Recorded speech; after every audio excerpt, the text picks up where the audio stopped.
Hey, Podnutzians. Welcome to the Mini PC Show, episode 95. I'm Door Geek, owner-operator of Podnutz. I believe that Brian has to work tonight. Rich is doing the Linux Link Tech Show, and if he feels up to it, he'll be in the show. As of right now, he said he doesn't feel great, but he might have a chance to stop in. My audio sounds not perfect. Give me 1 second.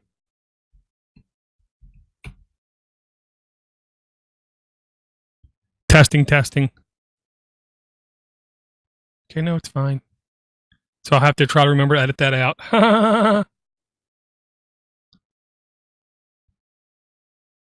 Okay, this episode of the Mini PC Show is brought to you by Jill and Steve, aka Jill Linux Girl.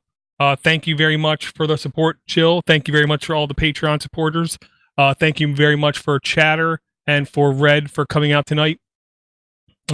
Even though Red's at work, he still finds time to drop in. So I definitely want to say thank you for that. I want to say again, thanks for everyone for the Patreon support. And I want to say thanks for everyone who was able to go to the Eric Ardini link and help support his family through the GoFundMe campaign. That definitely helped a lot. It's over $11,000, and every little bit's going to help the family. I don't want to say move on, but carry on in life without Eric there to help them out. We haven't had a lot of news in the realm of mini PC stuff. We have not had a lot of activity, I'll say, on our personal communication mechanism between me, Rich, and Brian. I will say, I'll do like the straggling personal kind of news with the mini PC stuff. And the first thing that was good friend Josh from Canada was talking to me, and he noticed that Orange Pi was dropped out of support on Diet Pi. Diet Pi is one of those alternate quote-unquote operating systems that we are really big fans of, and part of the reason we're really big fans of it is just for its simplicity. They have gotten a lot better with security since they first dropped on the scene. For a while there, Armbian was doing much better at security than they were, is what I'll say. But in recent years, they've definitely tightened up their ecosystem to be much more friendlier to being more secure without a lot of work. Let me make sure I tried to bookmark that Diet Pi link. Okay. And here's what I remembered, forgot, and then remembered again. It almost does not matter if Diet Pi directly supports your board, whether it be ARM based, whether it be MIPS based, whatever. Okay, let's just say right now, it doesn't matter. Okay, here's the reason why. If you go to the Diet Pi homepage, dietpi.com, you click on download, you can see there's Allo, Asus, Nano, o-droid, Pine, Raspberry Pi, PC/VM, and then there's other. If you click on other, it basically says other device. If you click there, it basically sends you to a install guide to where you can basically convert any Debian or Raspbian based operating system into a Diet Pi operating system. Now, it's not going to be the exact same as having an actual Diet Pi installation, but it will get you remarkably close, is what I will say. So even if you have an Orange Pi, even if Diet Pi does not officially support your board anymore, you can technically still go get a version of Raspbian, get a version of Debian, get a version of Armbian, get whatever, any of those spins of Debian, and then you can go through this install script where it's basically just an SH file. You download, you run it, and then it converts your system into a much more Diet Pi-like system. So there is hope, even if it doesn't directly support your board anymore. All hope is not lost, is what I'll say. The other little bit of side news was Pi-hole. Okay, I decided to give Pi-hole a spin, and it's partially because the ad stuff has really gotten, in my opinion, near the peak of worst that it's ever been. Even with Punch the Monkey, the Flash ads in the past, they're just everywhere I go, every page I look at, everywhere. So I said, well, how about we go ahead and get some Diet Pie going with some Pi-hole. So what I did was I have a Raspberry Pi 3 with, to me, Diet Pie and Pi-hole, you don't need a remarkably fast system. DNS is not the most intensive thing you can do on your network. So it really doesn't take a lot of bits up on your network, and it doesn't take a lot of processing power as well. So I did download Diet Pie. I did load it on my Raspberry Pi. I did load Pi-hole. And I'll say in the beginning, the default, I was not seeing what I consider to be very good blocking because I would go to web pages and I still saw what I considered to be just as many ads. I'll say this, of course, it was not as many ads, but it sure seemed like as many ads. So then what I was basically did was I went and I did a search on Google for ad block tester. So I was able to go to pages and check how good that the ad blocking was, and it wasn't really doing a lot of jobs. It was only blocking something like 20% of ads. So there will be a link in the show notes to what I found was it's just like back in the old days, I'll say, you can set up extra what's called blacklist. And all it really is, it's another URL that you can add in the Diet Pie configuration. It's all in a GUI where you basically just go and you copy web links into your configuration to add it as being another block list. So I did that a couple times. I added at least 2 or 3 more. I'm going to try to remember to put them in the notes as well. And now I'm seeing upwards of 40 to 50 something % of content being blocked on my network. But it's not on my whole network. I did not put it in my router. I did not, make it go through my whole network because here's the thing. I don't have it even hardwired up to my network, which worries me just a touch. I have my Raspberry Pi sitting here on a battery backup, but it's literally wireless into my network.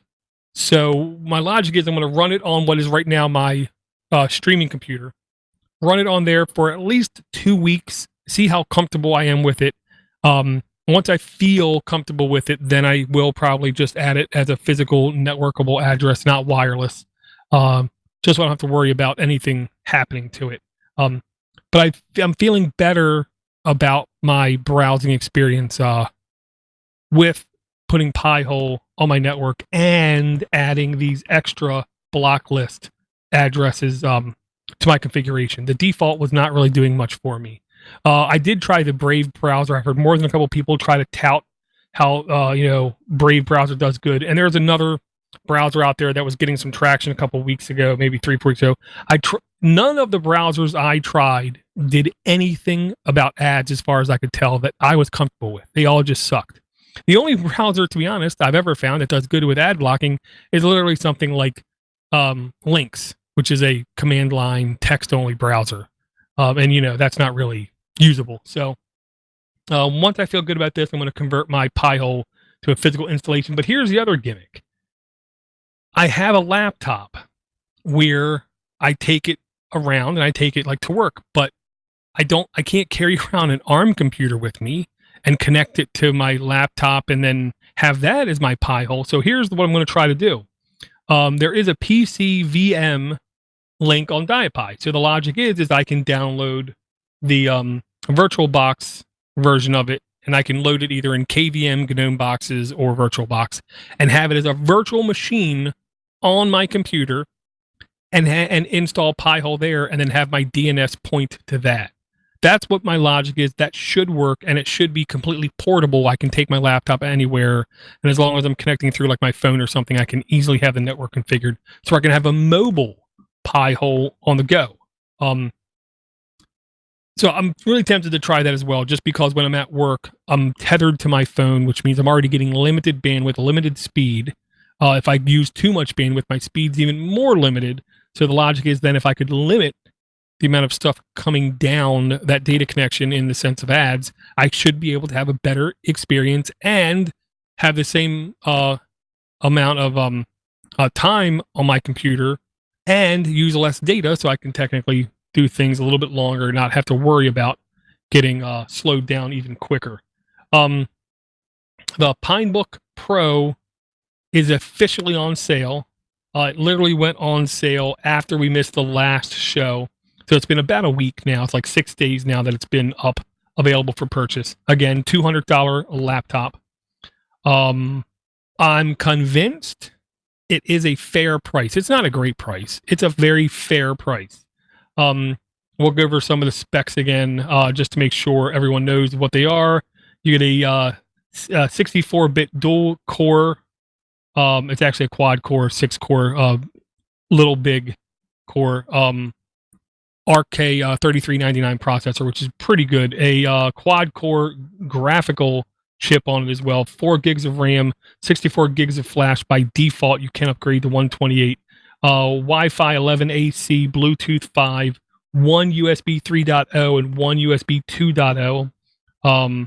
You also get the Type-C port, which also you can use as power. So you can power up the device through that, which I like a lot. It has a micro SD card slot, a headphone jack, a microphone built in, a full-size keyboard, a large multi-touch trackpad. Both the keyboard and trackpad look much better than what I had in the old Pinebook.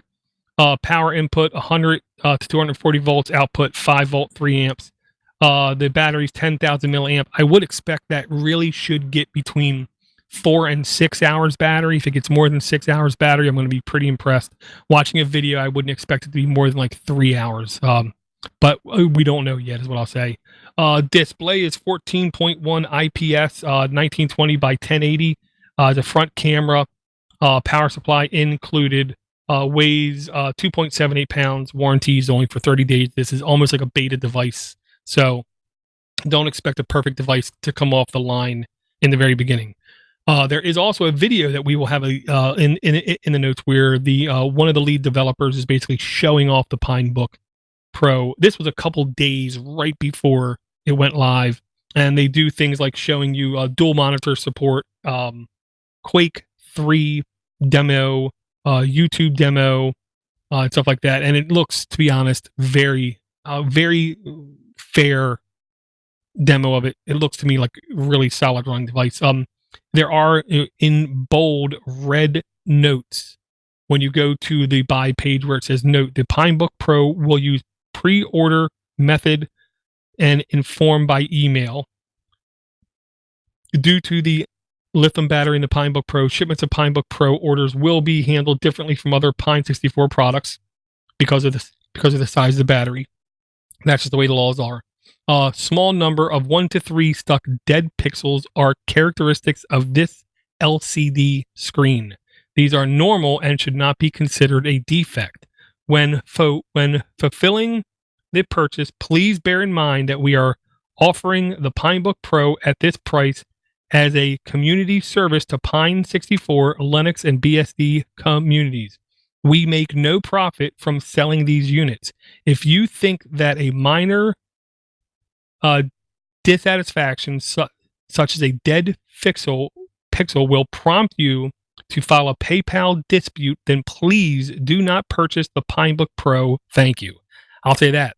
That's a very honest way of them telling you, the quality control on these laptop screens are not insanely high because basically we couldn't afford it.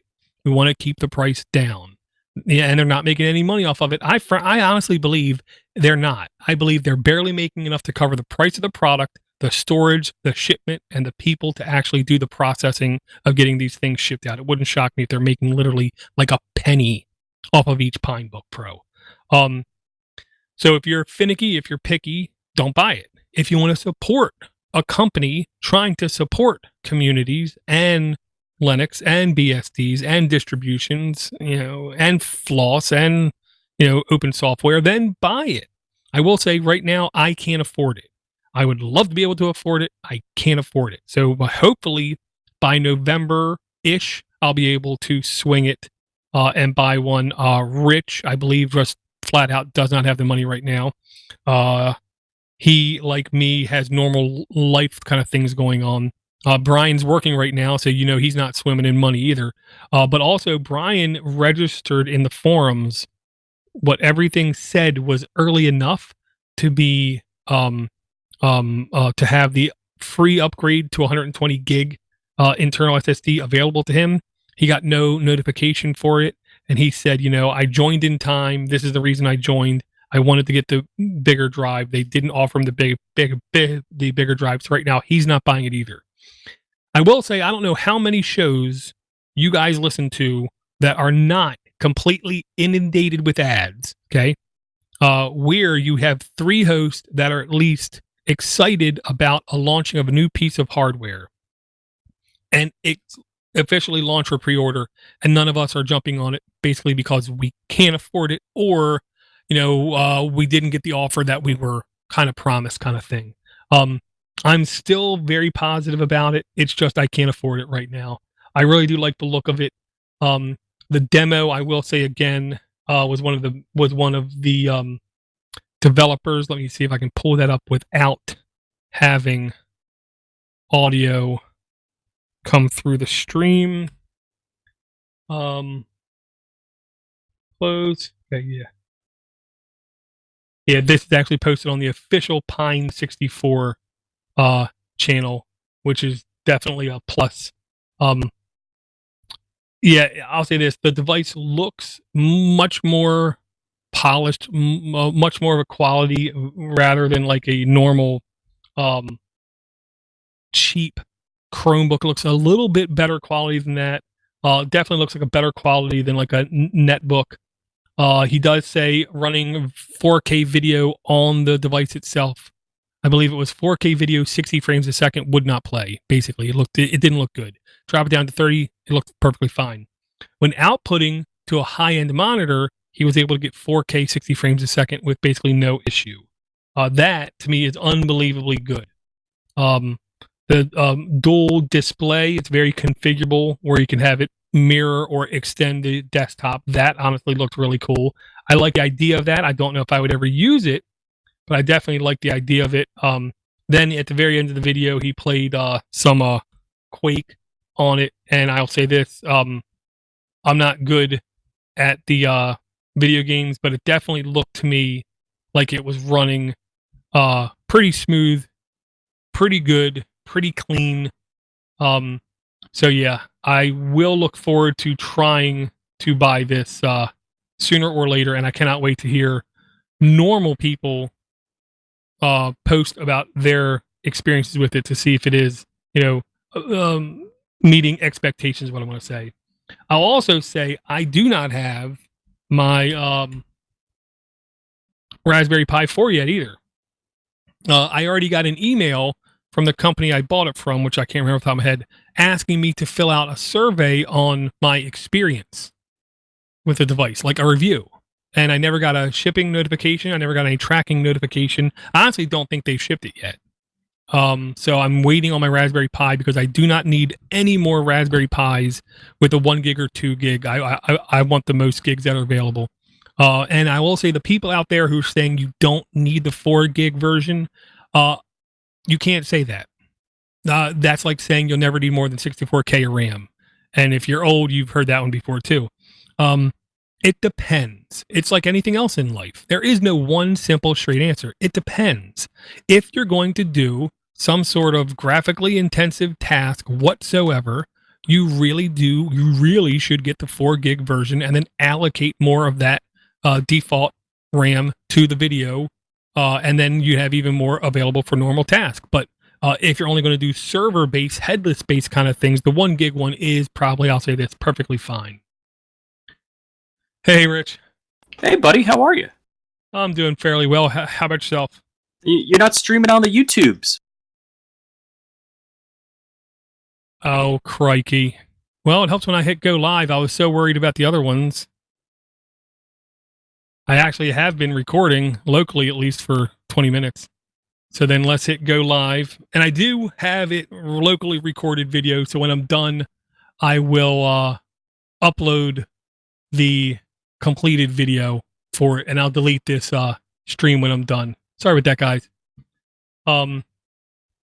Basically just talked a little bit about the my Diet Pie experience, having to add more files to like the block list, more URLs to the block list. And Pi hole, you mean? I'm sorry? Pi hole? Yeah, to the Pi hole. And all it really is it's a URL of a text file, and in the text file is a listing of servers that are basically blacklisted, so you can't connect. And I added at least 2 or 3 to mine. When I did that, I'm getting above 40% of my things being blocked, Now, which I think is pretty good. I kind of set up my Pi hole and threw it over the wall and ran out of the house. So probably about an hour before I left to go to Orlando for the week, I set up the Pi hole, changed the DNS.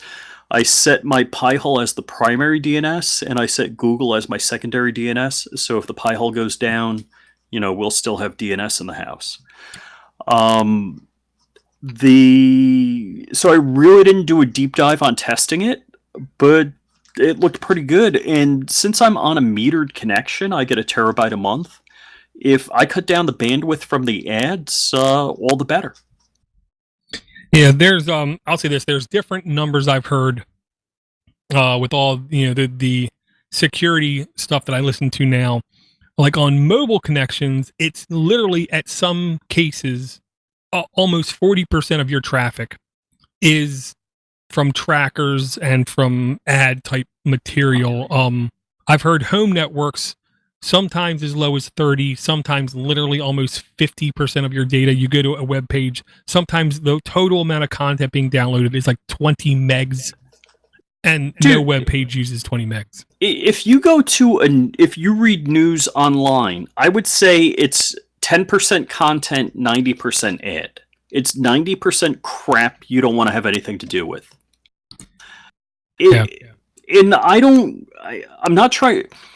Here's the whole thing. Dor, you really got me thinking of the right way on this.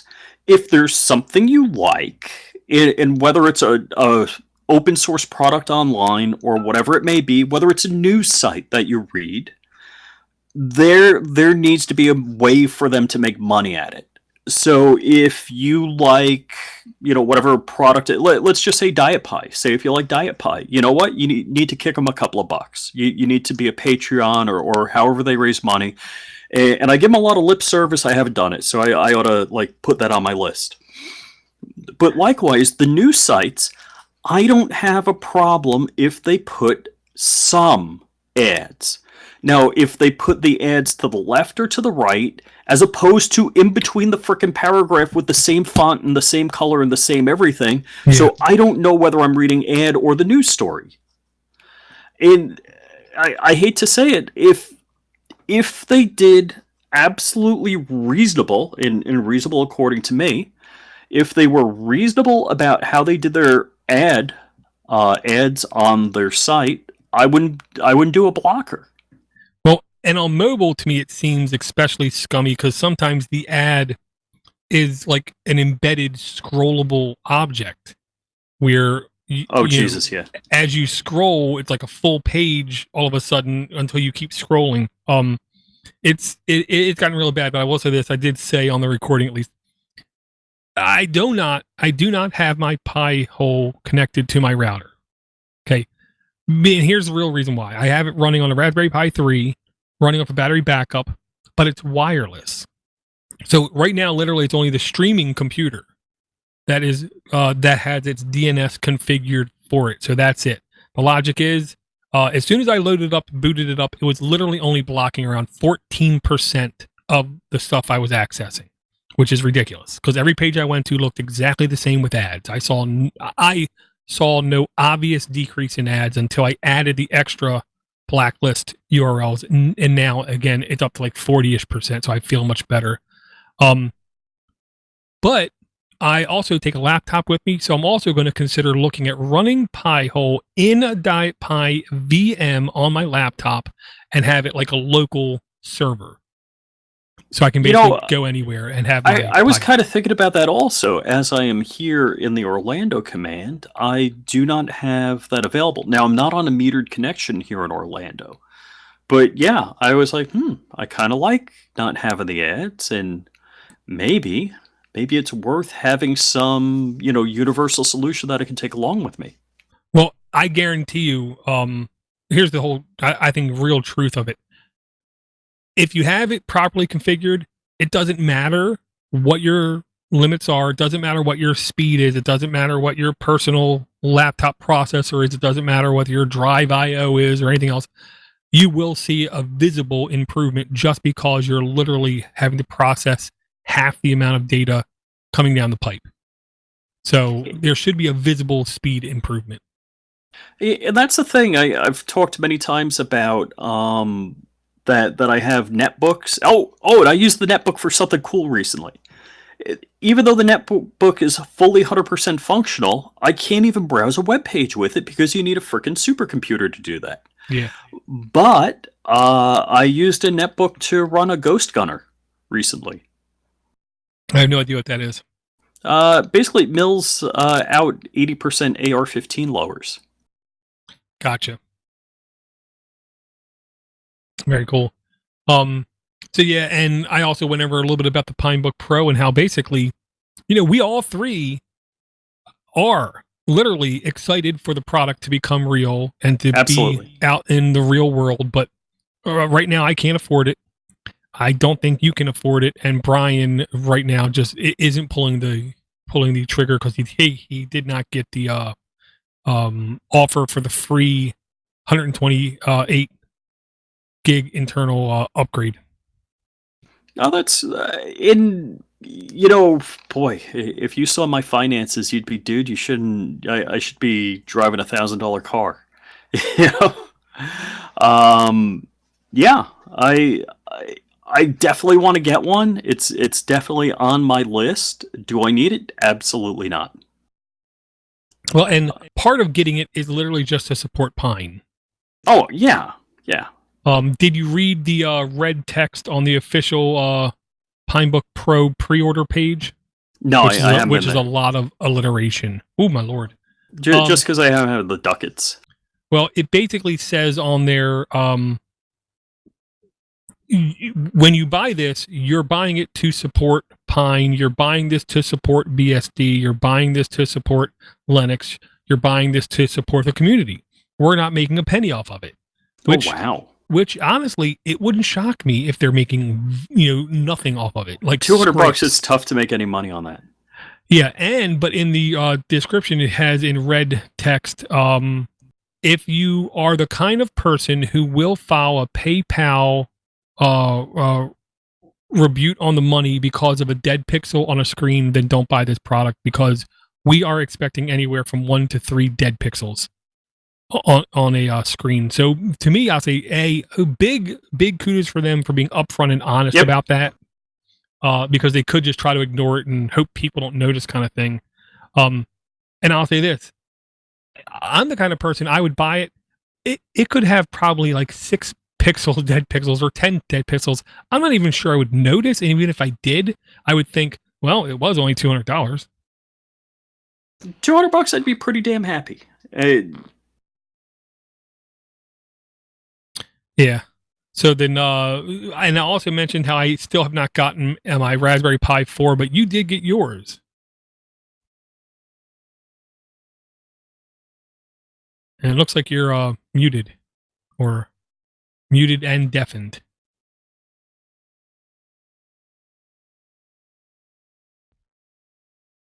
Okay. Yeah, and I'll say this, another link in the notes that Rich put there, and it was something that I swear I knew about, but then I completely forgot about again.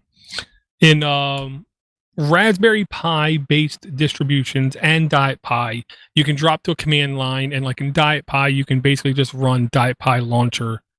And in Raspbian, you can type a Raspberry config.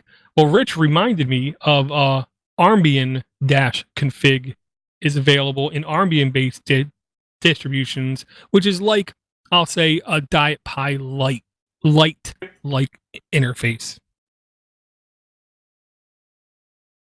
Yeah. Oh, so did you watch my video on the Raspberry Pi 4? No. Wow, you said no too fast. You could have like eased into that a little. No, if given the chance right now, I would shut down all of YouTube. That's how much I watch YouTube. Oh, okay. I can't stand the company. I can't stand the lack of morals. I can't stand the lack of ethics. I can't stand the dire desperation of monetization by a huge percentage of the people on there, and how everyone seems to be very okay with it. I don't watch really anything on YouTube if I can help it. Wow. Wow. All right. Yeah, I do consume a lot of YouTube. But the short of it is I did thermal testing like the guy from Explaining Computers, and I found in 7 cycles at computing prime numbers up to 250,000 without any fans or heat sinks, it hit thermal throttling in 7 cycles. Wow. If I put heat sinks on it in a 40 millimeter fan, and that's a heatsink on the CPU, one on the USB controller, and one on the Ethernet controller, it never got above 59 degrees C. 80 degrees C is where you have thermal throttling, and so I was pretty happy with that. So that's short of it. Oh, and the heat sinks, I bought a 3-pack for $7. You could buy the single pack, which is $5. So for $2, I figure it's worth having more. And the fan was $5, but I didn't like the amount of noise I got off the 40 millimeter fan. So for like $1 and change and like a little less than $2 for shipping from AliExpress, I got a silent 80 millimeter 5-volt fan coming. Actually, I bought a couple of them. 80 millimeter. I want to see that in comparison to the Pi when you get it. And now here's also the question. I do believe you still have to manually run the I believe it's a script file to update the firmware for the USB host controller so it doesn't get hot. So I didn't even do that, and I don't know I'm assuming temperature is for the CPU and not the USB. I don't know if that heats it up on the board. I find that a little hard to believe because of the distance between them. But yeah, I didn't run that firmware. Gotcha. Yeah, I do believe that its heat can contribute to the processor heat, but it's not going to be like a major contributing factor to it, just a contributing factor. And I'll say this. If what you have, you consider to be like, I don't want to say a superb fan and just normal heat sinks, and you're getting that temperature, to me, that's phenomenal. I am now past the point of needing all my mini computers to be perfectly quiet. So I'm going to be okay with the fan, but like you, when I get mine, I am going to make sure that whatever fan is on it is at least more quiet than not. And if I'm not mistaken, everyone tells me bigger fans quieter. So if you were not happy with a 40 millimeter fan, I have to imagine a 30 millimeter fan would have not given you as good results, and you wouldn't been happy with the noise. Yeah. So, I don't have the data center in a drawer anymore. I have, the data center in a cabinet now, and I have a 100 millimeter fan hanging from the ceiling of like where the shelf is over some of my Pi devices. So it's like the o-droid XU4 and a couple other things. And just kind of just keep the air moving because all of the power supplies are on the shelf below. I just want to make sure there's some air moving. And I took the fans off the Pi 4. I just kind of have it, baking in running Pi hole, so it's not getting taxed. I threw it in there without a fan on it, but there is air moving around it, so that's good. But again, Pi hole you could run on a Pi 0. You don't need a Pi 4 with 4 gigs of RAM to do that. So I'm not concerned about, even if I didn't have heat sinks or a fan running Pi hole, that it would get to thermal overload. Yeah, I'll say to me that's one of the good things about Pi hole is you really don't have to stress about even what kind of device it's on. It is not processor intensive. It's not network intensive. It's not IO intensive. with all that said, it's still ridiculously useful, I think, functional when properly configured. Well, the other cool thing about Pi-hole is some like I have Vizio TVs and the Vizio smart TVs, and they phone home. And there's a list. So if you look at Pi-hole and Vizio TV, if you Google that, you can find a list of URLs that you can block so it doesn't phone home. Gotcha. Yeah, I mean, me, honestly, I'm almost to the point where I'm literally going to set up a second network that's nothing more than everything I hate, to be honest. Right, and that's so my bandwidth, my terabyte a month that I'm allowed from Comcast, is computed both on upload and download. So if crap's phoning home on a regular basis, I found one of the things that was chewing up a lot of bandwidth was every 30 minutes I was doing a speed test. I stopped doing the speed test because I was using so much data. Yeah, if it's counting both ways, that's to me scary. And I'll say this. One of the concerns I have with the Raspberry Pi 4 is to put a case on it. I'll say this. Like the Rock Pro 64 and like Orange Pi devices and Nano PC kind of devices, I'm basically okay with never putting a case on them just to make sure that the heat can get out anywhere it wants to get out. Like you're having the fan in the drawer, just movement of air around these things is a help, really measurable, good help.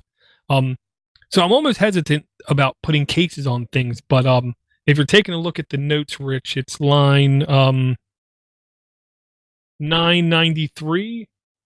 Yeah, 993 in the notes. It's a Thingiverse link, which I'll say, I don't know about you, but unfortunately, half the time I click on a Thingiverse link, it takes anywhere from a minute to like 3 minutes for everything to fully load. But to me, it's definitely one of the better cases I've seen for these mini computers. And this one was given to me by Captain Zero. Thank you very much, Captain Zero. It's called Raspberry Pi 4 GPIO/Octoprint Ready case. Includes slim top and Visa mount and a hole on the top for a big fan is what I'm going to say. Oh, wow. Yeah, I mean, plenty of airflow holes everywhere around it. Different tops and different bottoms to it, depending on how you're going to use it, including, yeah, like they said, the Visa mount. Different size holes on the top, so depending on what size fan you have, right there, ready to connect everything onto it. So this one I'm going to download. I'm not going to print yet because I'm not sure what I'm going to do when I get to Pi 4, how it's going to be handled. But this to me looks like maybe one of the more premier looking Raspberry Pi 4 cases that I've seen that I can print myself. All right, so I like the case. Here's the problem. The volume of airflow in as far as vents, and this works for electricity also. If you got powers and grounds, your power and ground wire need to be the same size. Same thing. If you have an 80 millimeter diameter opening on the top of your case, you've got to have that volume of that 80 millimeter for an exit. Otherwise, you're restricting the airflow. On all these cases, you should never have the fan blowing in, ever. You should always have the fan sucking air out. Number one, because you don't want to push air in, you want to pull air out. Is my logic. But either way, same thing. Well, all I know is having the holes like this on the side and on the back side is better than none at all, because I've seen at least 2 or 3 cases now where they intend you to buy like $20 plus Raspberry Pi cases, where I'm seeing virtually no ventilation at all, or literally no ventilation, and they're aluminum cases. So I don't understand who thinks that's a good idea. I'm not saying this is perfect, Rich, but what I'm saying, among the printable designs, this is in the top 2 that I've seen. But I like the different configurations that this has, which is the real reason why I tagged it. Yeah, I would definitely mod this and add more ventilation. But also, this violates your prime directive, Door.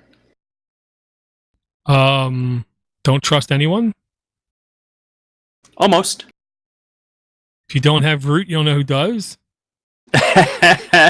No, there's no pictures of an actual print. Yeah, I know, and that's one thing that was pointed out to me, and I thought, yes, but here's the logic. And I'm not saying, look, I got to convince myself one way or another. Raspberry Pi shape is basically unchanged now for 5 years. Okay, yeah, the port of USB, whatever. Yeah, the video, yeah, but it's basically the exact same shape and size. If they don't have it nailed down yet to fit a Raspberry Pi in a case, sure, easily, then somebody's doing something dramatically wrong. So here's what you do. Even if you find a Pi 3 case, you could block up all the holes in your Pi 3 case. You can download whatever, like say you download a Pi 3 case you like, you could block up all the holes, and then you can download the Pi 4 object and use it as a cutter and cut all of the right holes. I really wish I was better at designing. I will say, if you go to this link in the notes to the Raspberry Pi 4B GPIO Octoprint Ready case, scroll down on the left-hand side. They do have pictures of makes. It does look like there's at least 2 people who have printed it and taken pictures of it. So there's at least somebody with pictures of it. I'm not going to say, and I'm still not going to say it's the perfect case, but for 3D printing kind of needs, I think this could be acceptable. Okay, and if you haven't watched the video of explaining computers, he ordered an M2 heatsink and cut it with a hacksaw. You could use some sort of powered device. I know. He said that, and I'm like, what the hell's wrong with you? I mean, can't you just buy a heatsink? I mean, it's not expensive.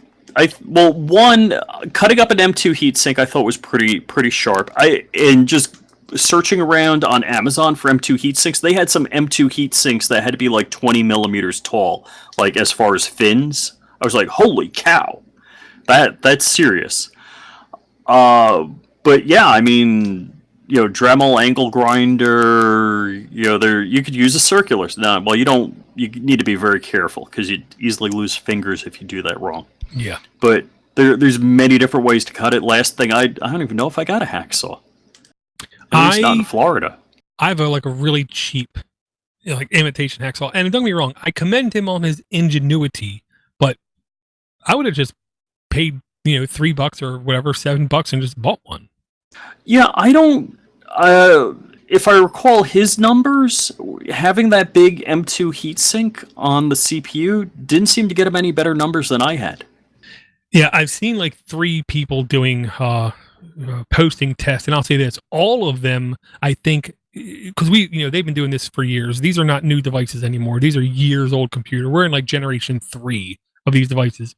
People now, I think, really do properly understand how to actually push these devices for these kinds of tests. And everybody I saw, I think, did adequate testing on it, recorded everything nicely, pushed the devices pretty hard.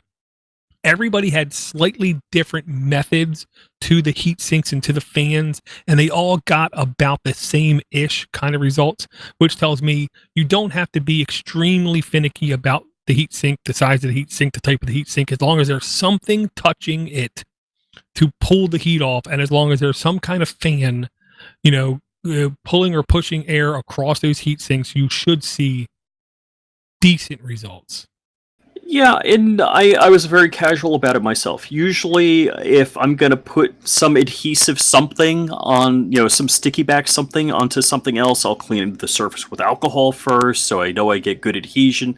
I just stuck these things on. It worked. Yeah, I wouldn't be extremely, let's just say, detail-oriented or anal about how it's done. It's not complicated. This isn't rocket science. I did find on, I can't remember which site it was now. I want to say it was honestly Manu price, but it wasn't. Very good options on mini PC heat sinks where they literally had it was a Maridroid. They literally had like 14 different types of configurations. Cool. There's just flat heat sinks. There's heat sinks with all the fins. There's heat sinks with just a couple fins. There was rectangular heat sink, square heat. There was all different types of heat sinks. Ameridroid to me had the most options with as little, browsing and filtering that I've found so far. And I will say again, Ameridroid has never paid any of us $1. They haven't done any of us any favors. And I still think they are the preliminary source for me for anything I buy mini PC related, period, bar none, just because of their service and price is fair. I called the guy and talked to him. He was nice. Well, with the type of customer service I get tells me they have to be nice, Yeah, I can't say anything bad about those guys. Good performance, shipping wise, and absolutely good cost because they're U.S. distributors, so you're not getting it overseas. All that stuff's real good. Gotcha. Sorry, I'm so blind. Next thing I want to talk about in the notes was actually line 999, and it's partially because I haven't heard anybody else mention this kind of thing anywhere in the past. It's really difficult to find specifications on some of the hardware bits inside of these single board computers. Like when we go to buy a micro SD card, we always know very upfront what is the speed rating, what's the IO, all the specs, all the numbers we can get all day long. But somebody actually ran a test finally and said it's now basically definitive, kind of like proof. A2 class micro SD cards, which is the highest of the highest class right now, I believe, they do not offer any benefit over the A1 class in a Raspberry Pi. Oh, okay, in Raspberry Pi. Because I believe I have a 256 gig A2 in a flush mount slot in my my MacBook Pro. Well, on basically any laptop, I would expect the A2, unless it's like a 6-year-old device, I would expect there to be a definite performance percentage increase that you can measure. Yeah, my laptop's from 2012, so. Gotcha. And I will say, I do think there is probably a correlation, because here's the other thing. It's sometimes also hard to find when you're looking at these single board computers, what is the maximum size of an SD card this thing will support, because there are different standards. Just like there's different Wi-Fi standards, there's different hardware micro SD card standards. And in that standard of size, I do believe also is the standard of speed. So, if you hear something can't take over 2 terabytes in a micro SD card, it's going to be also probably slower on the higher end cards versus a same type of hardware that can accept a 4 terabyte micro SD card. I don't know. That's pure speculation, but it wouldn't shock me if it is true. So here's the logic. Here's what I'll say first and foremost. A, never, ever, ever, ever, ever buy cheap micro SD cards, because you will suffer because of it. I guarantee you that. Dude, are you just rubbing my nose in it? No, because I did it too in the very beginning. I just bought anything. I would buy the sale. It was whatever was on sale, and then I was wondering why, I'm running this. It's running like crap. It's running like crap. When I started buying nothing but SanDisk, and I don't have to buy the extreme ones, just the SanDisk Ultras. Yeah, then I started seeing much better performance. What I've been doing is I'll go on Amazon and I'll find some SanDisk, either 16 or 32 gigs in a 5-pack, and I'll buy them. Yeah, and I'm so happy now, because when we were first doing this, it was hard to find a 2-pack. I'm very happy that now you can actually get multi-packs. Here's the thing, and I'm still okay with buying, the A2 class, because here's the logic.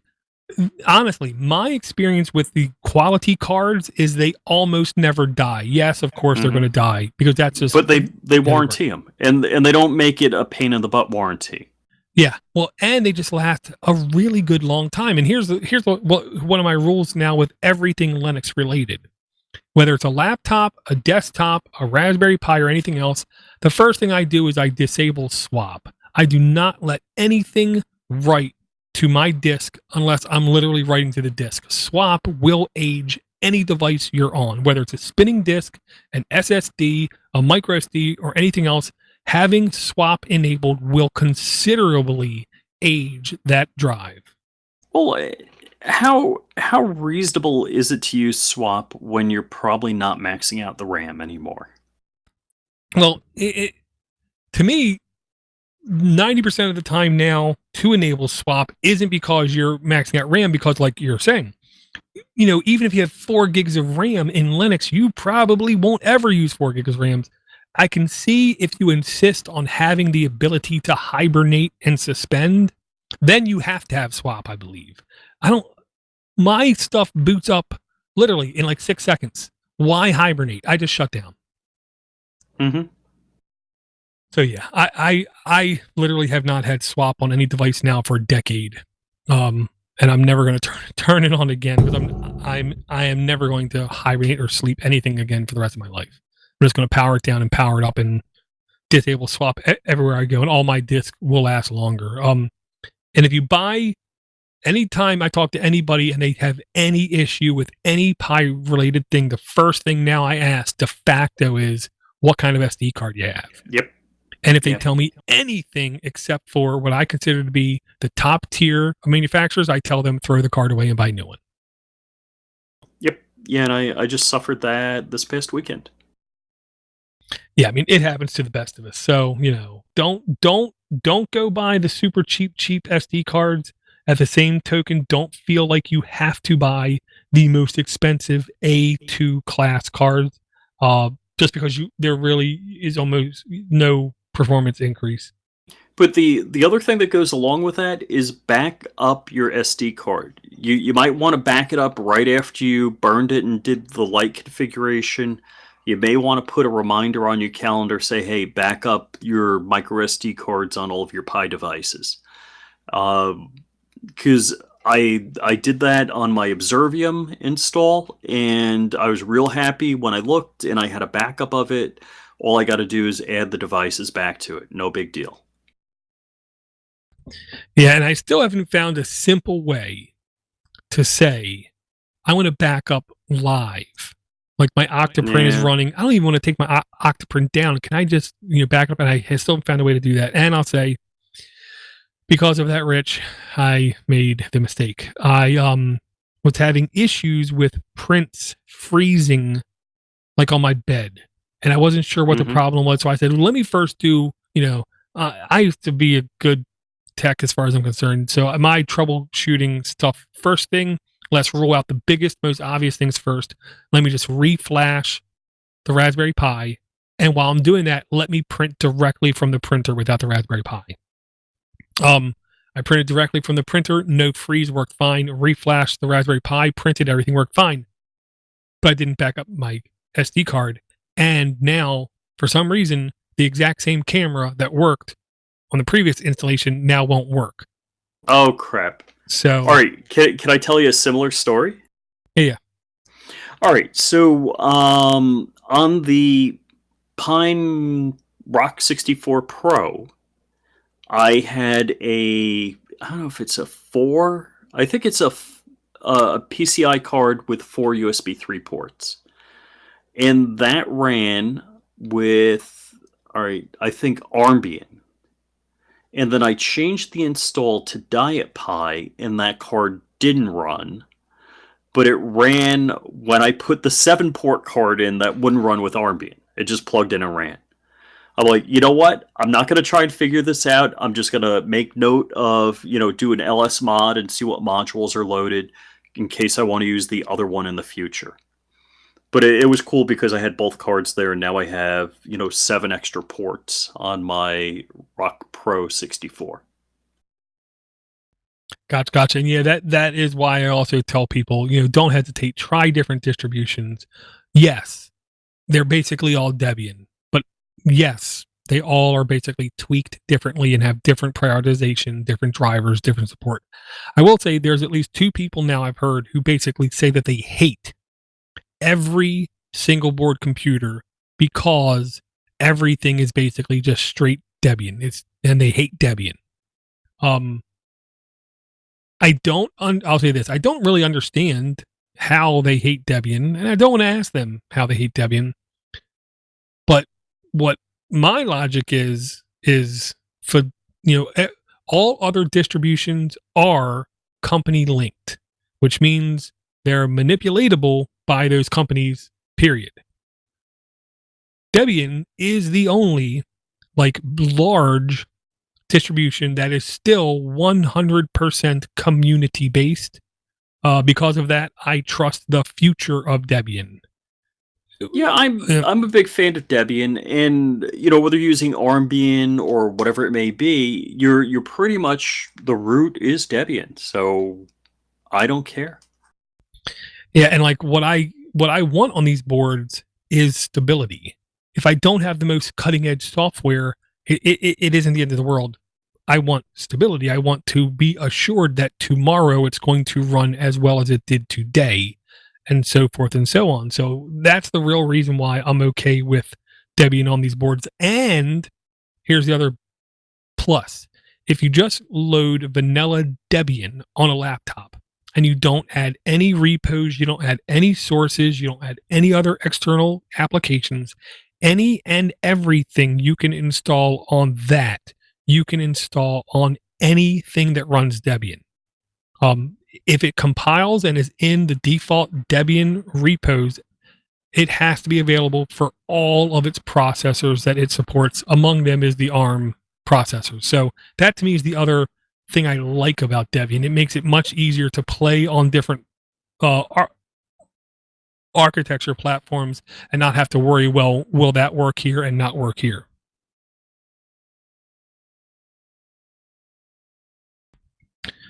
All right, Rich. There really wasn't much more, I'll say, in the world of mini computers. The other thing was on line 998, ARM did quietly.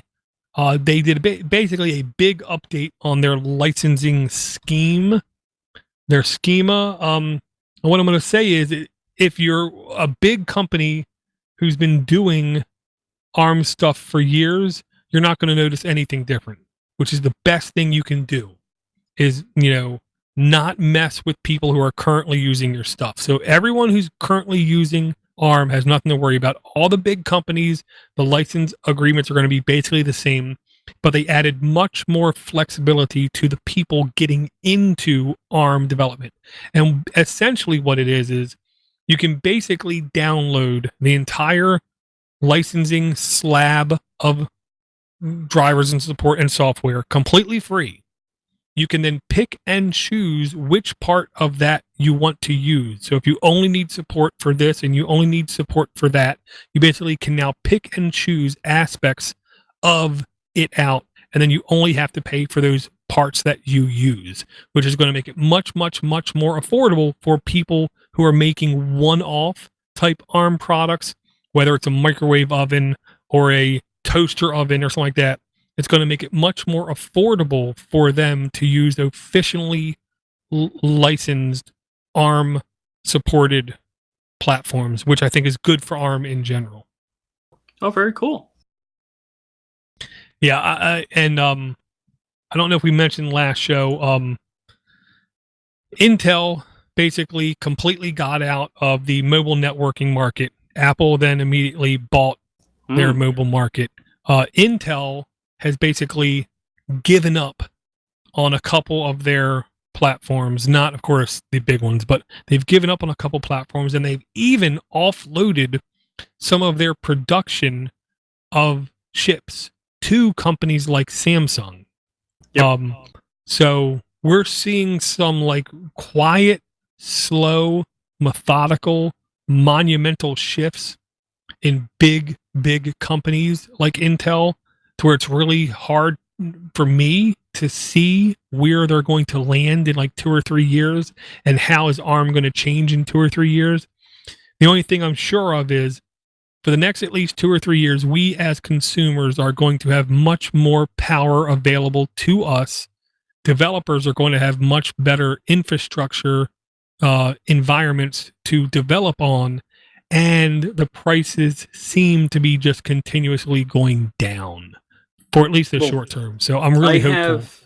I have a buddy from New York who actually moved down to Florida, and I didn't know it until I was up in New York and saw him again. And he lives like 20 miles from me. And he does a very specific job in ICs, and he's known in the industry. So when you have something and you have a problem, you call him. And he was working for Intel for a number of years as an employee. He used to do consulting. And Intel basically shut down the factory he was working in. Yeah, I mean, Intel has to do what's right by the shareholders, which unfortunately means they don't always do right by the employees. I've known now, I think 3 people who work for Intel. And stuff like Clear Linux, I'll say, is definitely getting more attention than I think everyone thought it was going to get within the company in the last 2 years.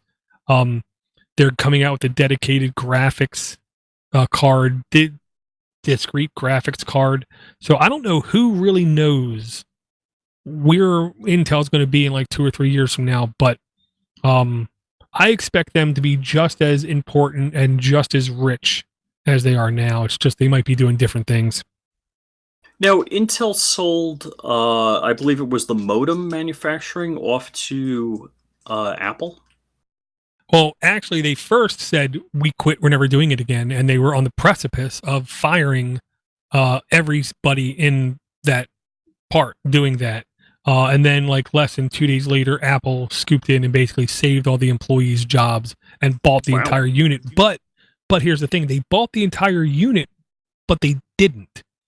They invested in the unit, and they're going to let it still do its own thing. They're still going to let it develop and sell to other people, but it's obvious that, they're going to be there to help Apple's ARM infrastructure just become a little bit more self-responsive and allow their own modems to be made by like almost in-house people. Mm-hmm. Well, the other thing, what I don't like about that, because it kind of smells like this, I'm not saying it is, it just smells like this, is some corporations buy another corporation just for the intellectual property, and then they'll sell the company later. Like, Unix got sold around. AT&T owned it, they sold it, and, it got handed around a bit. What if I recall correctly, Lamborghini was owned by Chrysler for a little while. Now it's owned by Volkswagen. Yep. Yeah, I didn't hear anything, now that you say that, I didn't hear anything about any of the intellectual property, if it stayed with Intel or not.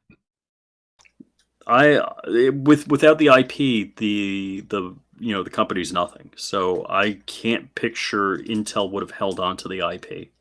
Well, I can picture an arrangement where Apple will have complete access to it.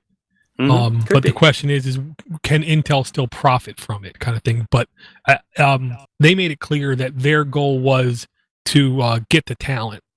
They wanted the people who knew how to do this stuff to be available to do Apple modems. And just months earlier, they said they didn't expect iPhones to have 5G capabilities until, I want to say, 2021.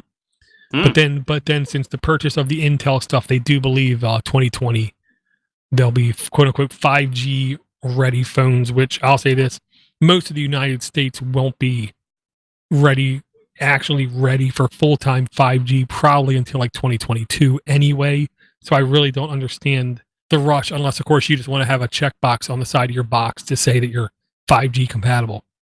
Well, the other thing, I saw a story recently that 5G devices are, sucking down the battery pretty healthy.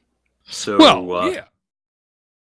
I mean, don't you remember the very first 4G LTE Android device was the Droid 2 or the Droid Max, where literally when you were on nothing but LTE, the battery would last 3.5 hours. You know what? I do remember my early devices because I did have the Droid Bionic in whatever the first droid was.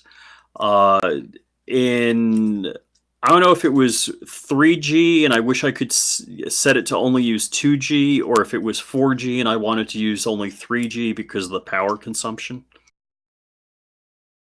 Right. Yeah. I mean, early on, the battery usage is always bad. And it always just, gets better over time. The question is how long.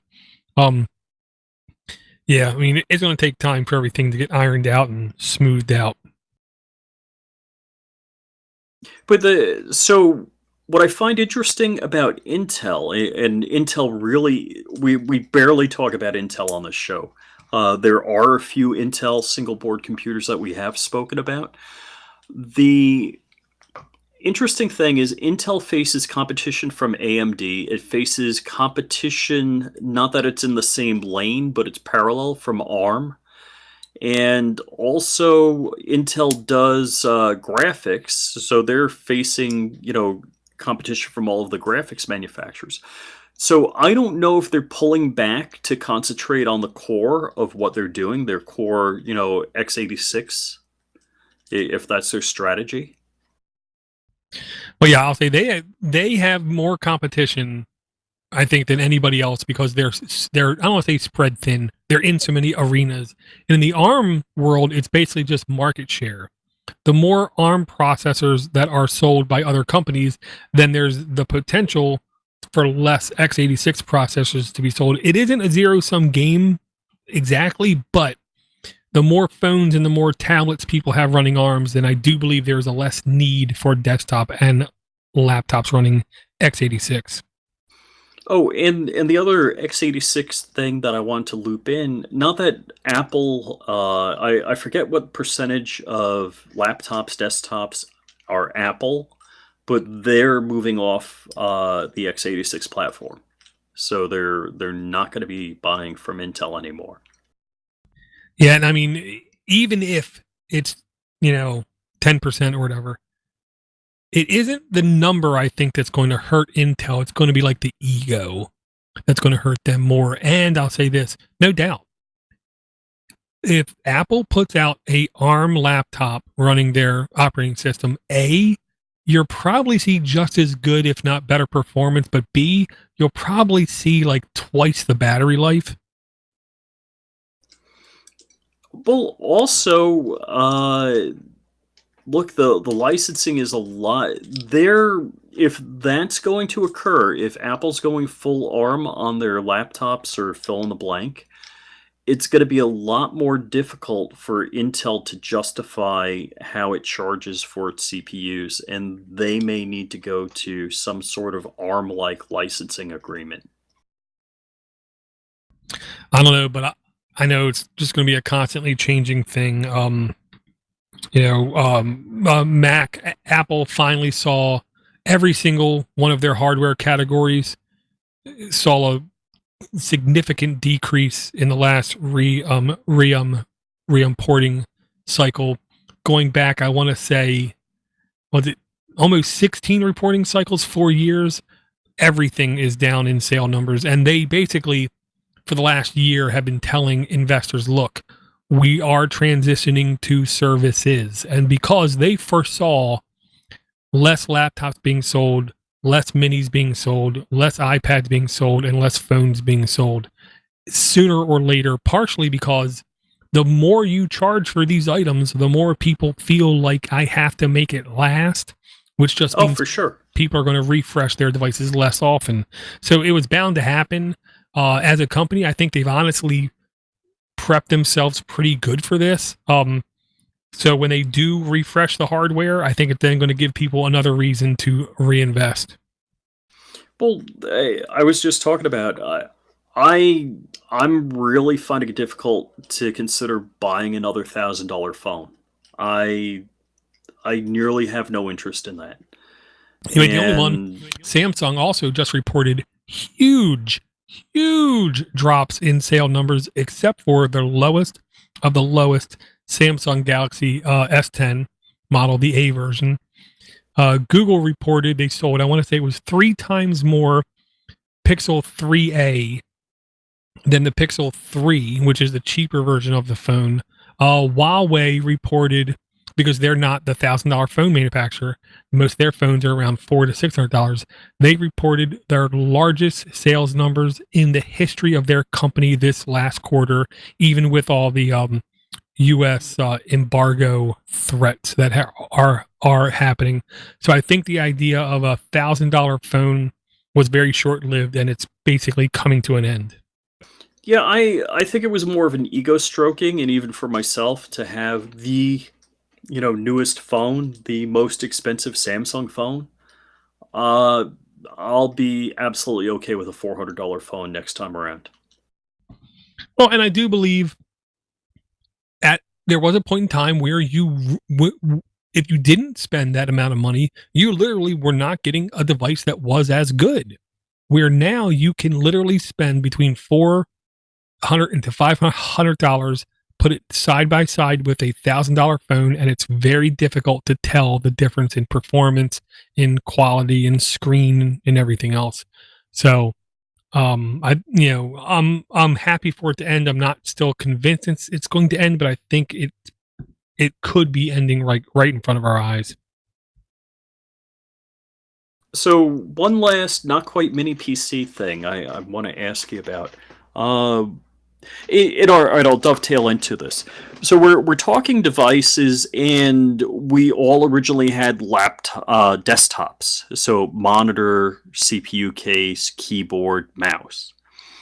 Then we got laptops. Then we got netbooks. Then we got tablets, and then we got Chromebooks.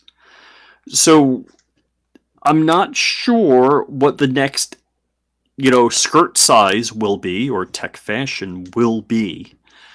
But I've been rocking a $200 and change Chromebook for like 2 years. I got it like at the year-end blowout at Costco. So it's a 14-inch Acer, and I've been super happy. My only two quips were no backlit keyboard and no touchscreen.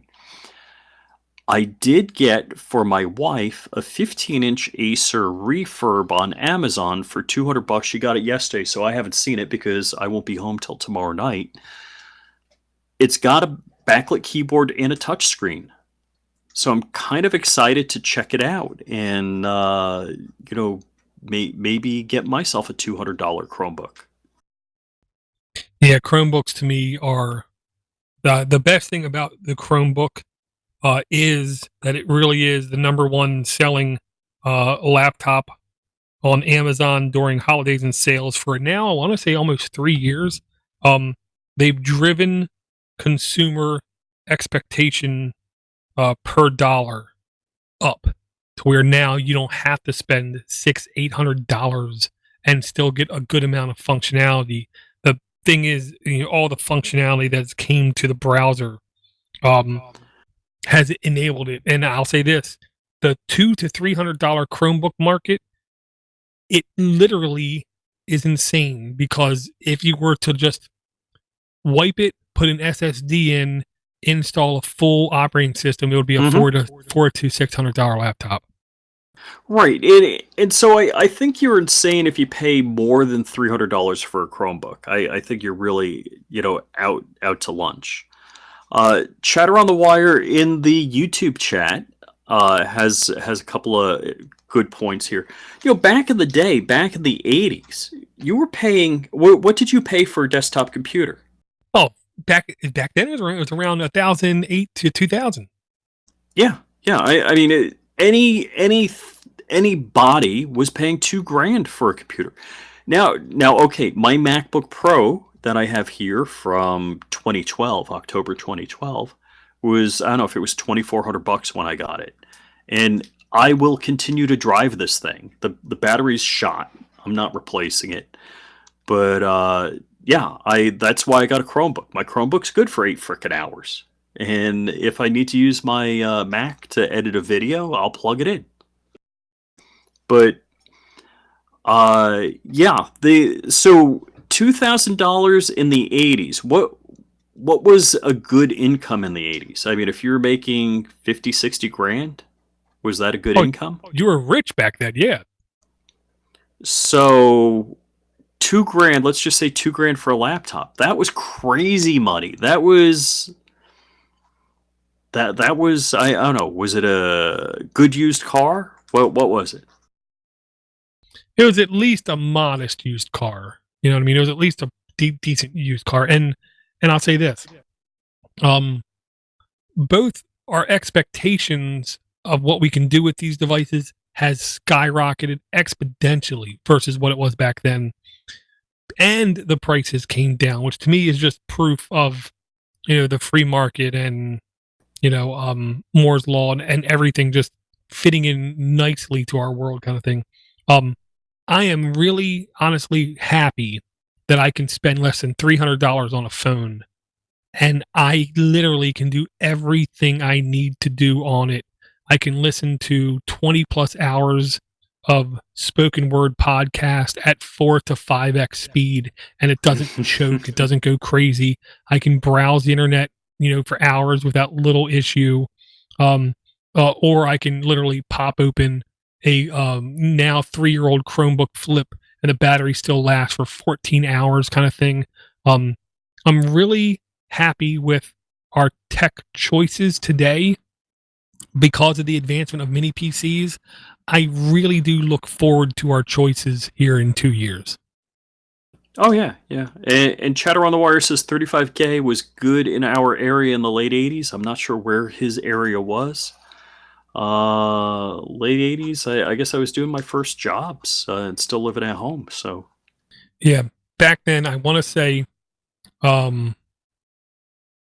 if you were getting paid in the Baltimore area 40 to 45, you were living pretty large. Now, of course, there were people, in the city working at insurance companies getting paid $85,000+ a year. But in the burbs, if you could pull 40s off, you were living really nice. yeah, I'd hate to tell you what my dad retired earning, and unfortunately, the income and investments my dad. Let's see. All right, basically, we had a single income household, and without adjusting dollars, just saying dollars to dollars from when he retired to what my wife and I make, we're probably making 5 to 6 times what my dad made, but we're broke. Well, partially, okay, tangent. Partially, you got to remember, Rich, back then, you had to almost try to spend money. Most of the activities we had heat and electric, and that was it. Well, and the electric you used was tenfold less. And your activities were not watching all this streaming content. It wasn't really going to the movies as frequently. It was literally doing activities that didn't cost money. Where now every company's objective is to literally squeeze a penny out of you to do anything that you can do. Yep. If you literally take a look at just percentage of income versus daily expenditures, you'll see we're probably spending 3 to 4 times the amount of money as they were back then. But the thing is, we're no more entertained than they were back then. We just had, different standards. Yeah, realistically, you went to the library, you could rent a VHS movie. You could get a book and read it. You could sit there. I haven't been to a library in more than 10 years. I couldn't tell you what one looked like. Well, and you can still go to a library and you can get DVDs, you can get audiobooks. But also back then we had lawn darts to keep us company. Yeah. I was watching Fox News, and Greg Gutfeld was talking about lawn darts. I haven't seen them in a long time. There's a reason why. And I'll say this. 2 more quick side tangents because I got you on the line, quote unquote. I did watch the first season of, was it Battlefield Earth? Oh, you're talking about that Gene Roddenberry? Yeah. Why can't? Is it Battlefield Earth? Why is that not ringing in my head right? Earth Final Conflict. I watched the first season of that. Unbelievably cheesy, but good. First season, really good. End of the first season, obviously a contract dispute killed the main character off. Watched the first 5 episodes of season 2. Can't watch anymore. It's bad. Can't watch it. Ugh. But yes, I do see what you meant. How they had the foldable screen on the phone. It really wasn't foldable. It was rollable. Yes, yes. And supposedly, I would say it was Sony or Samsung in a private thing with no tech journalists allowed. They did unveil a rollable phone. So the only question is, how long do we have that? The other tangent is, we talked about. Okay, I have that downloaded because that's how I do things, and I have it on my Plex server because that's how I do things. I'm worried, genuinely worried about the future of Plex. I listen to a lot of stuff, and I don't like the fact that I'm hearing Plex being spoken on non-tech related content.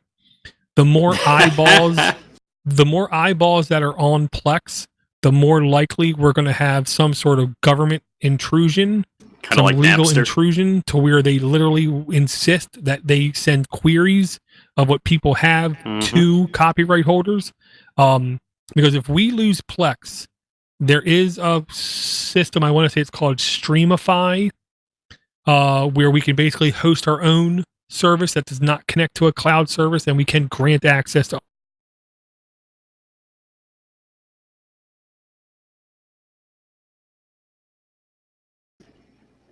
Dora, I don't know if you hit the wrong button. I don't hear you anymore.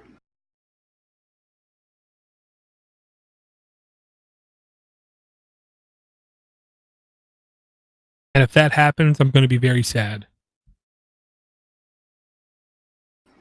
You should be able to hear me now. Yeah, I heard the last couple of words you said. Yeah, it's just I'm hearing Plex mentioned in places where I never expected it to be mentioned, and I worry about its popularity becoming too popular for its own good. Yeah, you dropped out in that conversation. Yeah, that's kind of scary, because I remember Napster, nobody knew what it was except us geeks. And, yeah, and then everybody came down on it. Yeah. Chatter's right in chat. Battlefield Earth was the L. Ron Hubbard, John Travolta movie with the guy with the lazy eye. I always get that backwards for some reason. I get that name confused easily. The Gene Roddenberry one, there were parts of it, I'm going to say, that were genius. But watching it in succession, how I can, you know what I mean? Because I watch it at 2x, because that's how I watch everything. So I can zip through, 16 hours of content pretty quickly. And I notice how from show to show, people's makeup changes and how they try to change how the people look. The first 3 episodes of the show, the lead actress, they changed her look dramatically. And then season 2, they completely changed her look even more, to where I just, couldn't take her seriously anymore. Yeah, that's kind of funny. I started watching it again when you gave me the links on YouTube for it, and I kind of fell off that wagon. Yeah, I mean, it's one of those things. All good things must come to an end. Just like the mini PC show. Indeed. So, do you have any last parting words you want to talk about there, Rich? Yeah, just if you go to flyingrich.com, you can check out my social media stuff.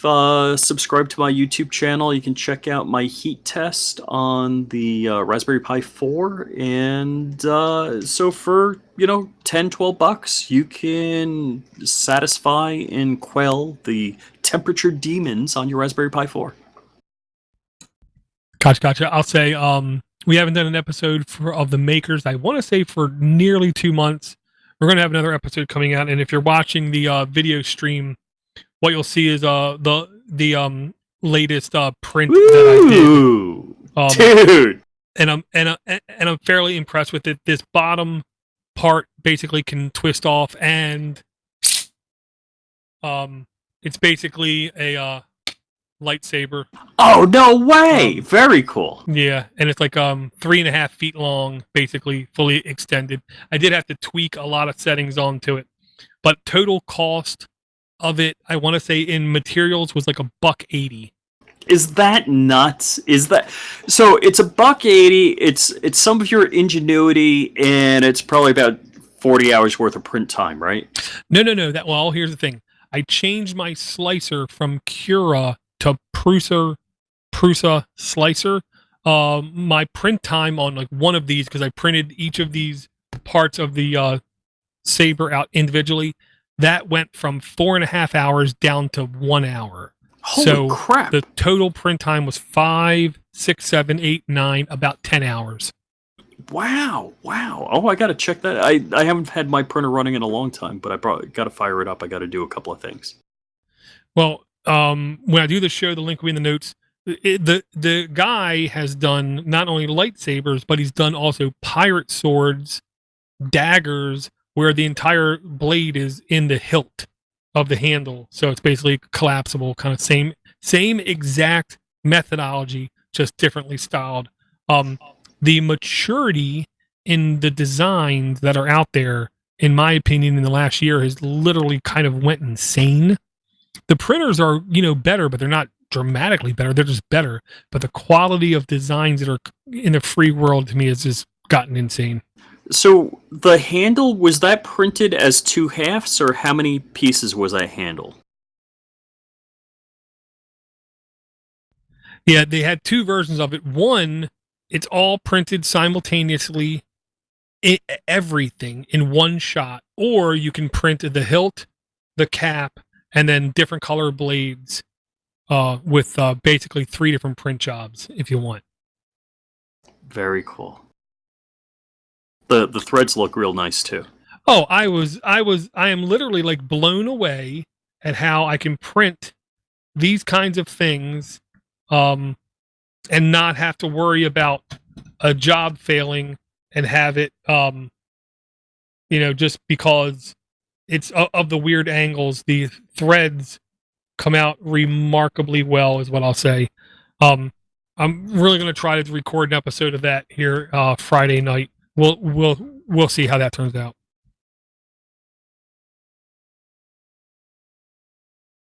Okay, I want to definitely thank you for coming out. I really hope that Brian doesn't work too hard, and I hope we get to talk to him next week.